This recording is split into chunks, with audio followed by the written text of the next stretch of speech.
भजयामो आदिवासी जंगल रखवाला रे।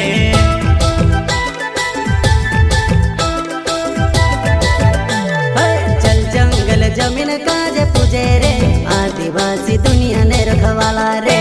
बाप देव खतरी काज पूजे रे आदिवासी सबसे निराला रे।